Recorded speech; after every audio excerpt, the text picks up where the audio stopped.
Now what I want to do is I don't want to use this password, and I have been told that I need to change this, right? So this is what I'm going to do. We are going to create a random password, and with this random password we are going to update this database password. Now I'll do a Terraform apply again, and let's see what happens.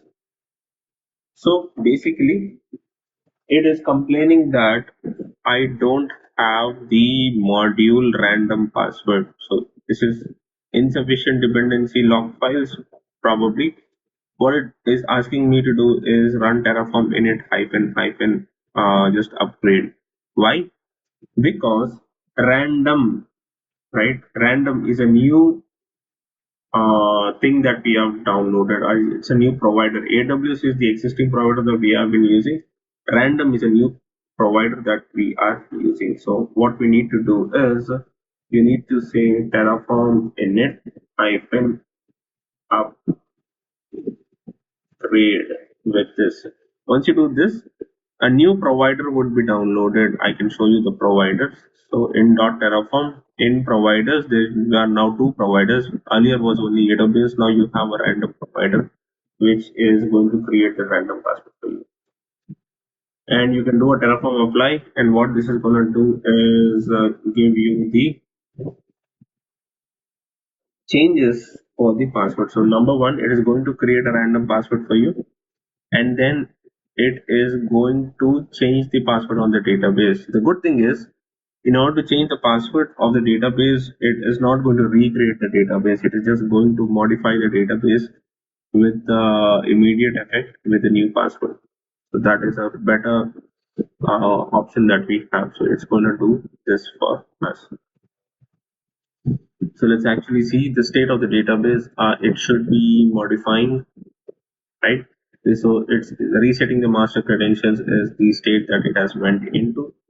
It should be completed very soon, and we should be able to log in with a new database. So I'll disconnect from this,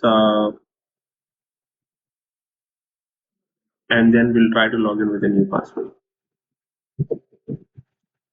Still modifying. Now you would be wondering, how does this person know what the password is, right? So for that, what we need to do is we need to export the variable. We need to export this random password, whatever was generated. This result has to be exported as an output variable, right? We have to define something called as an output.tf so that we can see what the password is. So you need to define something called as output.tf, and here you can actually get the password. How do you define the output? The output block is very simple. So this is the rds underscore db underscore password. This is just a name that I'm giving, and the value is that is random password dot results. Most probably this. Now this is not going to work out of the box straight away. The reason being there are one or two additions that we will have to do, which is this, right? So you need to tell AWS that this is a sensitive password. If you don't say this, this would actually print the output in the what we call the output. So let me just show you this.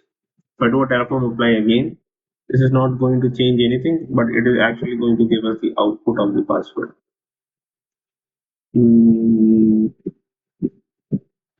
Okay. Output DB password to reduce the risk of accidental exposure of sensitive data, right? AWS has some generative AI with it, and this is what it says. You need to put sensitive equal to true at the end of this output.tf, because even Terraform believes that this is a password and it should not be visible to the outside world. Okay, I'll put this Terraform apply, and so this run should complete successfully without any changes, right? So it's asking me for a yes or a no. I say yes. Why? It is actually adding the DP password in a sensitive value, and here's the sensitive value. Now, is this the password? The answer is no. That's not the password. how do we know what the password is then, right? For this, do I have a history of web hyphen I output? No. Okay. What you need to do is retrieve the sensitive password. So Terraform output retrieve sensitive data, right? Output data, Hashika, prerequisites, this, how to retrieve sensitive data, blah, blah, blah. Both of these are official documentations of Terraform. So what you need to do is you need to say Terraform output, Terraform output. If you just do this, it is going to say password is sensitive. What you need to again pass is I need I need this in the raw format. And what you need it in the raw format is this RDS password. So now hit enter. This should actually give you a passphrase or the password that it generated for you. So this is the password which will be saved in the database with which you can actually connect to the database. So I'll go over here, connections. Let's double click. This is going to say that the password has please enter the correct password and stuff. And now you should be able to log into the password, right? So Terraform outputs is what we will be using extensively, right? So this is the command. Let me create a new. Let me create a new Terraform.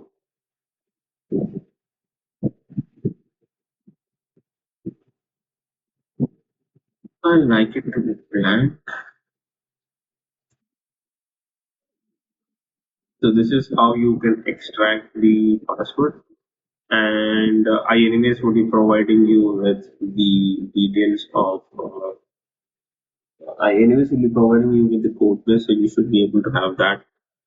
So this is how you can extract the password details, right? You need to use the outputs so that you can export the thing first. Once it is exported out, then you can retrieve it using sensitive data. Now I could export multiple things, right? It's not just that the password has to be exported. So let's call it as RDS DB identifier, right? So how do I log in to the database, right? So you could do RDS AWS DB instance default. Is it default? Yeah, default dot. How do I know what it is, right? So let's go back dot. Here you have a list of all the things that can be added. So you could say either say address. That's number one. Let's see what comes in address. It only RSS. I actually want an I actually want a string which we can use to connect. I that is called as identifier. And let's see if there is any identifier prefix, right? So these are the two things. Now if you do a Terraform apply again, this is going to add two things and could give you an output. I say yes. So this is the DB address that is used to connect, right? So I just need this. Now what is happening? I don't have to go to the AWS console to get that identifier. As soon as the database is created, this will be this will be exported, and I will be able to connect to the database. Right? This is much better. And anyways, the password is sensitive, so it will not be displayed out. Similarly, you can export the subnet ID, you could export the VPC, you could export the security group ID, you could export the EC2 instance IP address, anything and everything that you want to export, like output, you could do that part over there. You just have to play around with the output.tf, right? If you don't want to keep it in output.tf, you could keep it in the main.tf. It's just that it will get backed over here. So this is how you use outputs to get information so that you don't have to go inside the AWS console to check for the information. Everything is available at your fingertips using the Terraform command line. Clear? Next, what we are going to do today is do something with Route 53. So I'll say Route 53.tf. Now the first thing that I would be doing is creating a hosted zone in Route 53. So let's do that. Where is documentation? I don't know what it's called. Is it, yeah, Route 53. The first thing that we need to create is a zone, right? So what am I going to create? Am I going to create a public zone or am I going to create a private zone? Obviously, I want to create a private zone, so I'll come to this block, which is actually creating a private zone for me. So this is the block that's creating a private zone. I call it, I'll leave it that as private. Here, you could call it as mm, batch number 38.com, right? Or you could call it as edu, or you could call it as tech, whatever you want. Batch number 38.tech, and the VPC in which, so if you still remember, for hosted zones, right, you need the VPC. You need to attach it to a VPC so that it can start working, right? So this is a private zone that we are creating. Again, a Terraform apply will show you what changes we can do. And if you see, it is adding stuff to this. Blah blah blah. It's creating a new Route 53 hosted zone, and this is what we are going to do, which is excellent. I don't have to do much. Um, this is creating, still creating. It should be created, right? Now, if you want to double check, you can go to Route 53, and you would be able to see a hosted zone is available, and that hosted zone should be batch number 38.tech. Okay, and here what you could do is you could create your own records. So I could go to Route 53. I could create my own records.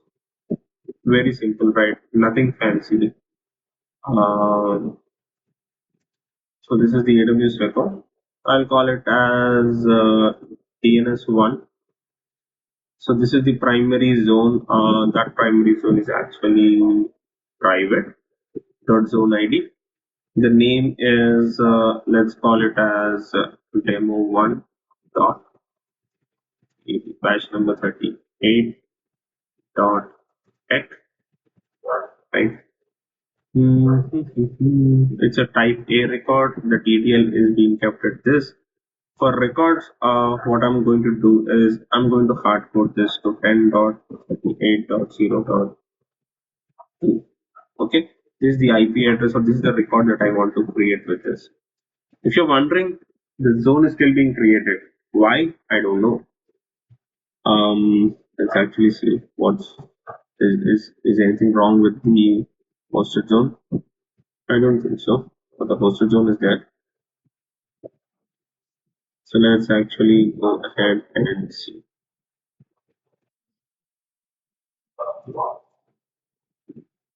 Still creating.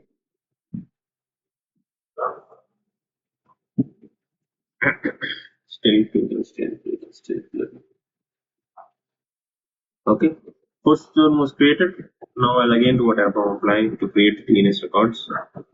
So this is the first record that we are creating, which is demo1 dot batch 38 dot tech, and apply got cancelled. Why? I don't know. Let's again do it. I didn't say a yes or anything.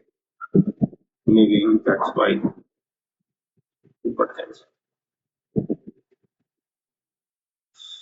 I'll say yes, and this will actually create a record for you. Again, nothing fancy, nothing super critical, right? It's just plain stuff, right? Just created a record. If you want, you can create a C name. If you want, you can do something else. But why I want you to do this is, let's say I want to create a DNS2 where the IP address 1, and let's say I want to create a DNS3 where the IP address 3, and so on and so forth. Let's say you have 4, 5, 6, 7, 8, 9 DNS records, and you want to create all of them. Okay, this is still gonna work, but this is the state at which we are in. Now the problem is, let's say you are going to have 3,000 odd servers on the VPC 65,000 IP set. Let's say you end up with 5,000 servers. 5,000 into 6, 7 lines of code is a really huge file to manage, right? It becomes very big, and you can't manage that huge a file. It would be something like copying this piece of code, like these are like what, 4 records. Copying this 1,000 times will give you 4,000 records. Copy pasting it, right? And this is not a very great way of doing it, because you're repeating the code. The code is becoming lengthy. It's difficult to push the code, pull the code, a lot of stuff, a lot of things happen. Now, is there a way around? Yes, there is a way around. What you could do is you could play around with something called as for loops, for each. Right? There is something called as a for each loop which can be used, which you could use to play around with this stuff. So basically, what am I going to say? I'm going to say for each, right? For each.